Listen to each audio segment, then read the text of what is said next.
2025 को गहरे राजनीतिक झटके के वर्ष के रूप में याद किया जाएगा। एक ऐसा वर्ष जब गोलियों, बमों और ड्रोन ने महाद्वीपों के प्रभावशाली व्यक्तित्वों की आवाज़ों को शांत कर दिया। चुनावी अभियान के मंचों और पारिवारिक घरों से लेकर संघर्ष क्षेत्रों और सैन्य चौकियों तक हत्याओं ने राजनीति को नया आकार दिया, विभाजनों को गहरा किया और राष्ट्रों की दिशा बदल दी। I'm filled with grief and anger at the heinous assassination of Charlie Kirk on a college campus in Utah. आज रात हम 2025 की 5 सबसे प्रभावशाली लक्षित हत्याओं की समीक्षा करेंगे। ऐसी मौतें जिन्होंने सीमाओं के बहुत परे झटके भेजे। साल की सबसे ध्रुवीकरण करने वाली हत्या 10 सितंबर को हुई। राजनीतिक कार्यकर्ता, टर्निंग पॉइंट यूएसए के संस्थापक और मागा आंदोलन का एक प्रमुख चेहरा चार्ली कर्क की यूटा वैली यूनिवर्सिटी में लिव फ्री कार्यक्रम में भाषण देते समय गोली मारकर हत्या कर दी गई थी। केवल 31 वर्ष की आयु में कर्क राष्ट्रपति डोनाल्ड ट्रंप के सबसे करीबी वैचारिक सहयोगियों में से एक थे और अमेरिका के सांस्कृतिक युद्धों में एक प्रमुख नाम थे। उनकी हत्या ने तुरंत राष्ट्रीय आक्रोश और तीव्र विभाजन को जन्म दिया। समर्थकों ने इस हत्या को अभिव्यक्ति की स्वतंत्रता और लोकतंत्र पर हमला बताया।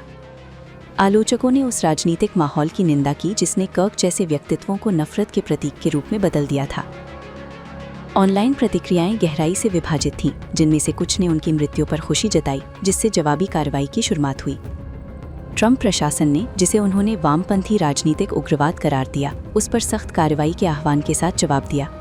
उस प्रतिक्रिया ने नागरिक स्वतंत्रता समूहों के बीच आक्रोश पैदा किया, जिन्होंने सरकार पर असंतोष को दबाने के लिए एक त्रासदी का फायदा उठाने का आरोप लगाया। चार्ली कर्क की हत्या ने एक दुखद मोड़ को चिन्हित किया, जिससे उन आशंकाओं की पुष्टि हुई कि संयुक्त राज्य अमेरिका में राजनीतिक हिंसा सामान्य हो गई है। कोलंबिया में राजनीतिक हिंसा ने इसके सबसे होनहार नेताओं में से एक, सेनेटर मिगुएल उरीबे टर्बे की जान ले ली। 7 जून को बोगोटा में एक चुनावी रैली के दौरान उन्हें गोली मार दी गई थी। चोटों के कारण 11 अगस्त को उनकी मृत्यु हो गई। कथित हमलावर एक किशोर था, जिसने युवाओं के कट्टरपंथ और राजनीतिक उग्रवाद के बारे में गंभीर चिंताएं पैदा कर दी।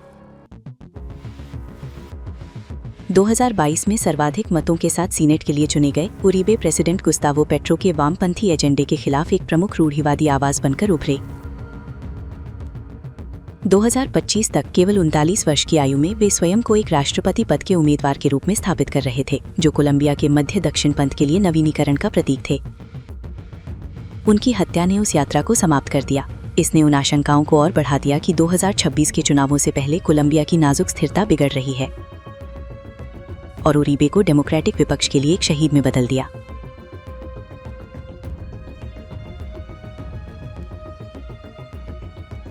दिसंबर में मध्य पूर्व ने दशकों में सबसे प्रभावशाली लक्षित हत्याओं में से एक देखी। गाजा में एक इजरायली ड्रोन हमले में रायद साद, जिन्हें अबू मुआद के नाम से भी जाना जाता है, की मौत हो गई, जो हमास की सैन्य कमान के वास्तविक प्रमुख थे। इजराइल ने 35 सालों से अधिक से उनका पीछा किया था। साद केवल एक कमांडर नहीं थे, वे एक रणनीतिकार थे। इजरायली खुफिया विभाग ने उन्हें एक तेज-तर्रार आतंकवादी दिमाग के रूप में वर्णित किया। उन्होंने 7 अक्टूबर 2023 के हमले से पहले बड़े पैमाने पर आक्रमण योजनाओं सहित हमास के सैन्य सिद्धांत को आकार देने में केंद्रीय भूमिका निभाई। 2025 के अंत तक हमास के अन्य नेताओं की मृत्यु के बाद साद प्रभावी रूप से चीफ ऑफ स्टाफ बन गए थे, जो दैनिक कार्यों का निर्देशन कर रहे थे और निरंतर हमलों के बावजूद समूह की लड़ने की क्षमता को बनाए हुए थे। उनकी मौत गाजा युद्ध विराम के बाद से सबसे हाई प्रोफाइल हत्या थी और इसने हमास की कमान संरचना को एक गहरा झटका दिया। इसने शांति वार्ता की पहले से ही कम संभावनाओं को और भी कम कर दिया।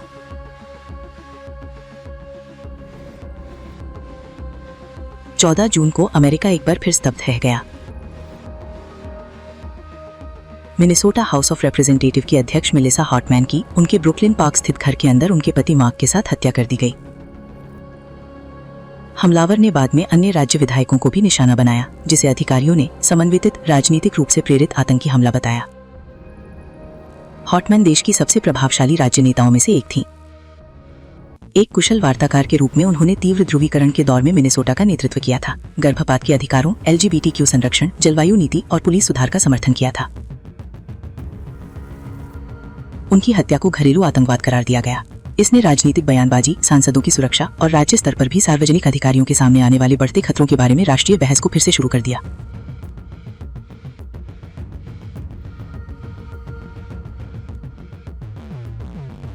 दो 2025 की सबसे घातक हत्या की घटना वैश्विक राजधानियों से दूर पश्चिम अफ्रीका के एक सुदूर सैन्य अड्डे पर सामने आई। 8 जनवरी को अल-कायदा से जुड़े JNIM के जिहादी लड़ाकों ने बेनिन, बुर्किना फासो और नाइजर की सीमाओं के पास point triple forward operating base पर धावा बोल दिया। आतंकवाद की समाप्ति के लिए विशेष रूप से लक्षित 3 वरिष्ठ कमांडरों सहित लगभग 30 बेनिन सैनिक मारे गए। हमला घंटों तक चला और सुदृढ़ीकरण बहुत देर से पहुंचा। इन हत्याओं ने लोकल सैन्य नेतृत्व को खत्म कर दिया और बेनिन के इतिहास में सबसे घातक हमले को चिन्हित किया। इसने उजागर किया कि साहिल क्षेत्र में जिहादी हिंसा दक्षिण की ओर कैसे फैल रही है, जो पहले से स्थिर राष्ट्रों के लिए खतरा पैदा कर रही है। अमेरिका से अफ्रीका तक, लैटिन अमेरिका से मध्य पूर्व तक 2025 ने एक कड़ी सच्चाई उजागर की। हत्या वैश्विक संघर्ष में सबसे शक्तिशाली और स्थिर करने वाले उपकरणों में से एक बनी हुई है। प्रत्येक हत्या ने राजनीति को नया आकार दिया, विभाजनों को गहरा किया और राष्ट्रों की दिशा बदल दी। साथ मिलकर उन्होंने एक ऐसे वर्ष को परिभाषित किया जब शक्ति को मतभेदों की बजाय बंदूक की नोक पर चुनौती दी गई थी। जैसे जैसे दुनिया आगे बढ़ रही है, 2025 की विरासत एक सख्त चेतावनी है। राजनीतिक हिंसा कोई अपच नहीं है, बल्कि एक वैश्विक स्वरूप बन गई है।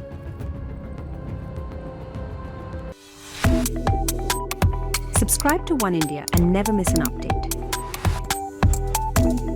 Download the One India app now.